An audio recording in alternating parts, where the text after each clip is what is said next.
Assalamualaikum warahmatullahi wabarakatuh. Selamat pagi anak-anak. Kembali lagi dengan Ustazah Ani.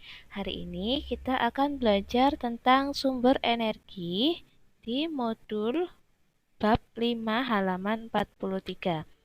Sebelumnya, siapkan dulu buku notu dan alat tulisnya. Kemudian kalian bisa diperhatikan video ini, dan sebelum mulai kita baca bismillah dulu. Bismillahirrahmanirrahim. Minyak bumi. Di sini kita akan membahas tentang macam-macam energi yang dapat diperbarui dan yang tidak dapat diperbarui. Tujuan pembelajaran hari ini adalah mengetahui sumber energi dan sumber energi alternatif. Yang pertama, ada macam-macam energi, yaitu tentang minyak tanah. Minyak tanah itu ada bahan bakar kompor. Yang kedua, bensin. Bensin adalah bahan bakar motor dan mobil. Yang ketiga, solar. Solar adalah bahan bakar mobil dan mesin produksi. Lanjut, di sini ada energi non-minyak bumi. Energi non-minyak bumi itu ada 5. Yang pertama kita bahas cahaya matahari, yang kedua angin, dan yang ketiga air. Yang pertama dulu, cahaya matahari.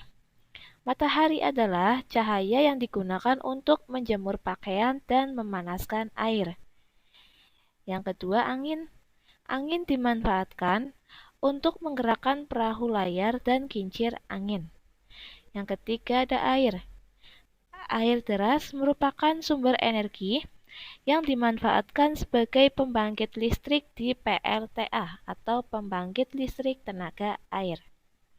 Yang keempat ada gelombang air laut, dan yang kelima ada bahan bakar bio. Gelombang air laut ini menghasilkan energi yang dapat diubah menjadi energi listrik. Sedangkan yang kelima bahan bakar bio ini berasal dari tumbuhan dan hewan. Tumbuhan bisa digunakan sebagai sumber bahan bakar bio yang berasal dari kelapa sawit, bunga matahari, dan tumbuhan jarak. Sedangkan hewan bisa menghasilkan biogas yang diproduksi dari kotoran hewan dan diurai, yang kemudian dibantu dengan bakteri dan menghasilkan energi yang bisa digunakan sebagai sumber energi panas pada kompor. Ini kita akan bahas di step berikutnya. Di sini ada energi alternatif. Energi alternatif diantaranya yaitu angin, matahari, gelombang laut, nuklir, biomasa, panas bumi, dan air. Yang pertama, energi panas. Energi panas itu apa? Energi panas adalah suatu bentuk energi panas atau energi termal yang dihasilkan dan disimpan di dalam perut bumi. Berasal dari energi yang dihasilkan pembentukan planet sebesar 20% dan peluruhan radioaktif dari mineral sebesar 80%. Gradien panas bumi ini yang didefinisikan dengan perbedaan temperatur antara inti bumi dan permukaannya, mengendalikan konduksi yang terus-menerus terjadi dalam bentuk energi panas dari inti ke permukaan bumi. Temperatur ini di inti bumi mencapai lebih dari 5.000 derajat Celcius suhunya. Panas mengalir secara konduksi menuju bebatuan sekitar di inti bumi.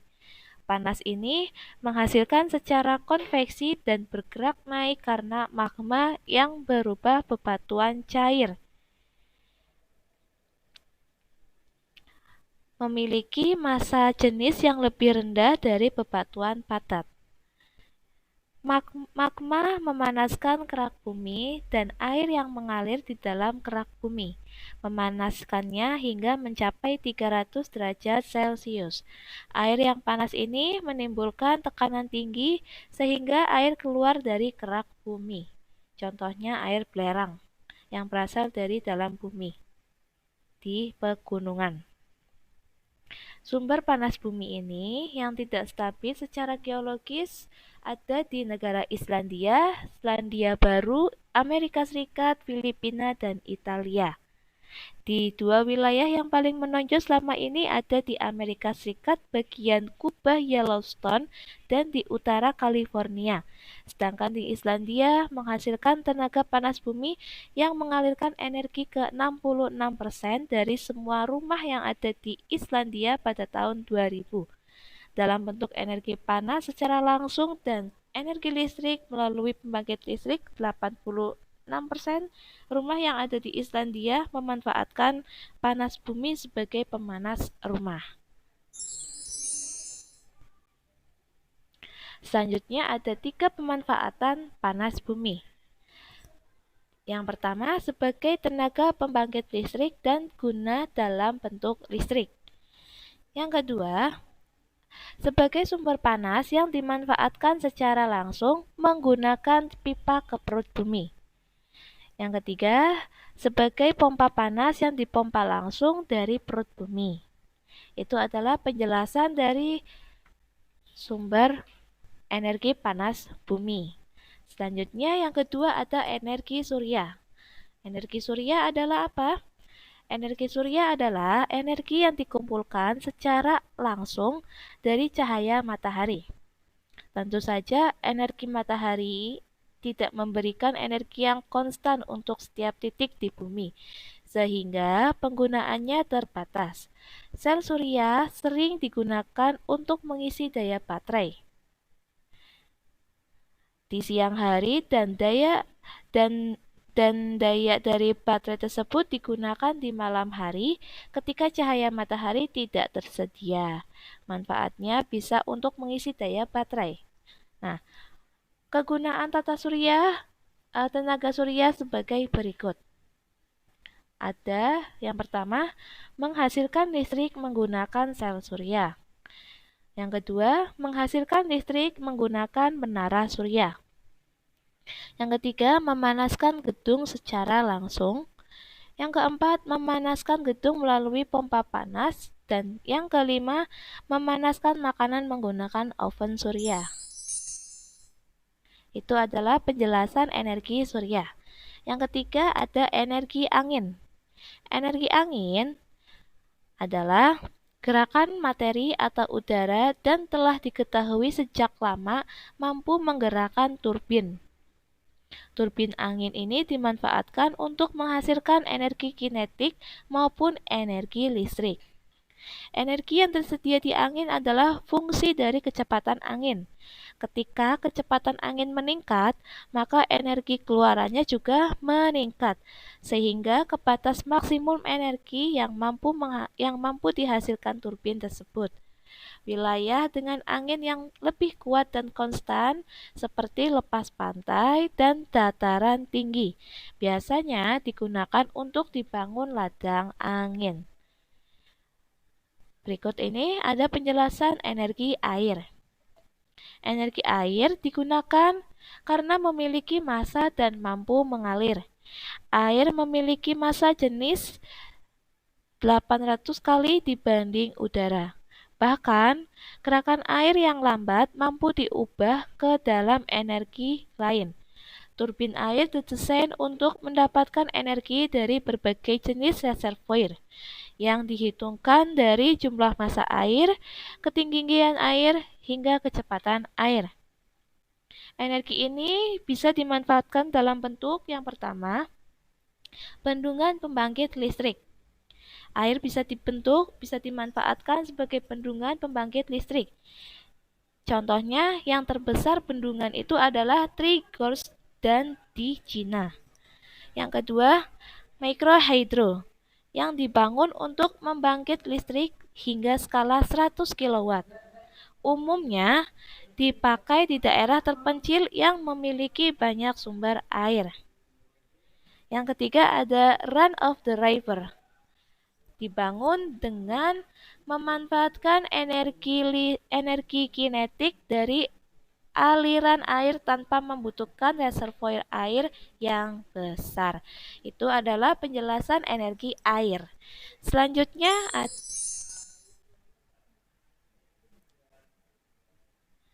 baik, yang terakhir ada biomasa.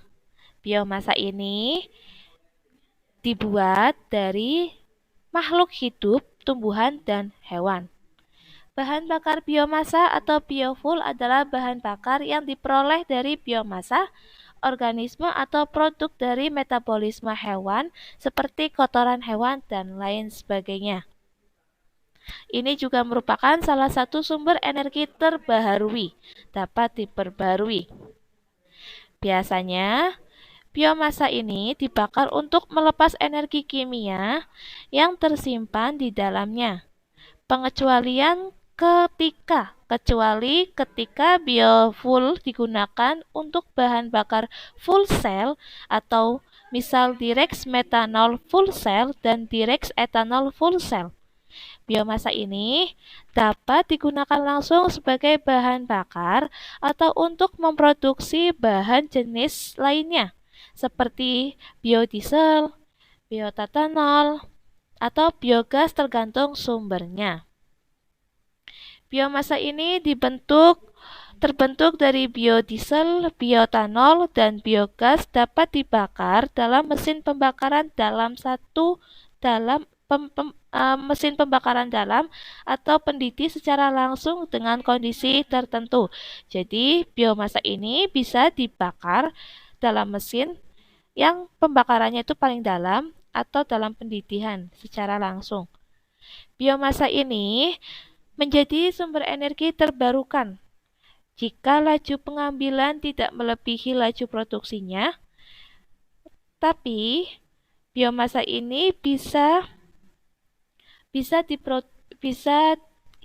tidak diperbarukan apabila pengambilannya itu sangat-sangat boros. Ini terjadi pada zaman Romawi dan yang sekarang terjadi di deforestasi hutan Amazon.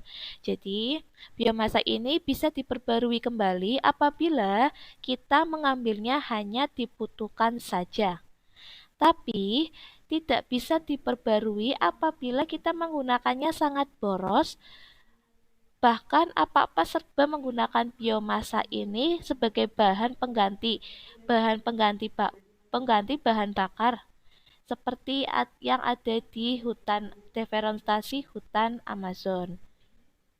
Ada 3 bentuk penggunaan biomasa secara padat, cair, dan gas.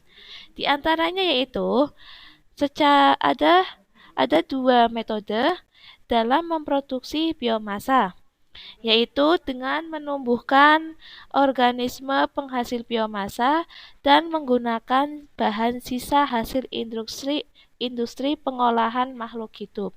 Jadi, biomasa ini dibuat dari makhluk hidup tumbuhan dan hewan yang sudah mati, kemudian bisa difermentasi yang nantinya akan digunakan untuk bahan bakar seperti biofuel.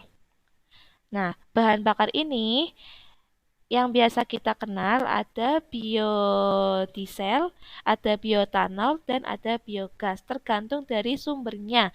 Apakah itu dari tumbuhan atau dari hewan. Hewan itu bisa dari kotoran hewan atau hewan yang sudah mati. Nah, di sini ada bahan bakar cair. Bahan bakar biocair yang akan kita jelaskan selanjutnya. Bahan bakar biocair biasanya terbentuk dari bioalkohol seperti metanol, etanol, dan biodiesel. Bahan bakar ini digunakan pada kendaraan diesel modern dengan sedikit atau tanpa modifikasi dan dapat diperoleh dari limbah sayur dan minyak hewani serta lemak. Tergantung potensi setiap daerah, jagung, gula, bit, dan tebu dan beberapa jenis rumput dibudidayakan untuk menghasilkan bioetanol. Jadi, biocair, bahan bakar biocair ini adalah bentuknya alkohol seperti metanol, etanol, dan diesel digunakan untuk diesel modern. Dibuat dari limbah sayur dan minyak hewani serta lemak. Tuh. Selanjutnya ada biomasa. Biomasa ini penggunaannya langsung. Biasanya dalam bentuk padatan yang mudah terbakar, baik kayu bakar atau tanaman yang mudah terbakar. Tanaman ini dapat dibudidayakan secara khusus untuk pembakaran atau dapat digunakan untuk keperluan lain, seperti diolah di industri tertentu dan limbah hasil pengolahan yang bisa dibakar dijadikan bahan bakar. Pembuatan briket biomasa juga digunakan biomasa padat, di mana bahan bakunya bisa berupa potongan atau serpihan biomasa padat, biomasa padat mentah, atau yang telah melalui proses tertentu seperti pirolisis untuk meningkatkan presentasi karbon dan mengurangi kadar air. Biomasa padat juga bisa diolah dengan cara gasifikasi untuk menghasilkan gas. Biomasa padat ini contohnya ada di kayu bakar atau kertas. Kertas itu kan terbuat dari tumbuhan. Kayu bakar juga terbuat dari tumbuhan, berasal dari tumbuhan yang bisa dibakar langsung. Jadi biomasa ini biasanya penggunaannya langsung pada bahan bakarnya itu sendiri, bisa terbakar, contohnya kayu atau contohnya kertas. Kertas itu kan dari tanaman. Nah, itu adalah penjelasan biomasa padat. Selanjutnya ada biogas. Oh iya, biomasa padat ini juga bisa menghasilkan gasifikasi untuk menghasilkan gas, ya. Nah, ada biogas. Biogas ini berbagai bahan organik secara biologis dengan fermentasi maupun secara fisikokimia dengan gasifikasi. Dapat melepaskan gas yang mudah terbakar. Biogas ini mudah dihasilkan dari berbagai limbah dari industri yang ada saat ini seperti industri kertas, produksi gula, kotoran hewan peternak, dan sebagainya. Berbagai aliran limbah harus diencerkan dengan air dan dibiarkan secara fermentasi menghasilkan gas metana. Residu dari aktivitas fermentasi ini adalah pupuk yang kaya nitrogen, karbon, dan mineral. Jadi biogas ini dihasilkan dari hewan dan tumbuhan yang difermentasi, kemudian menghasilkan gas metana. Aktivitas ini adalah bisa menghasilkan pupuk yang kaya nitrogen, karbon, dan mineral. Terima kasih anak-anak. Cukup sekian penjelasan dari Ustadzah terkait adanya terkait materi energi yang dapat diperbarui dan energi yang tidak dapat diperbarui.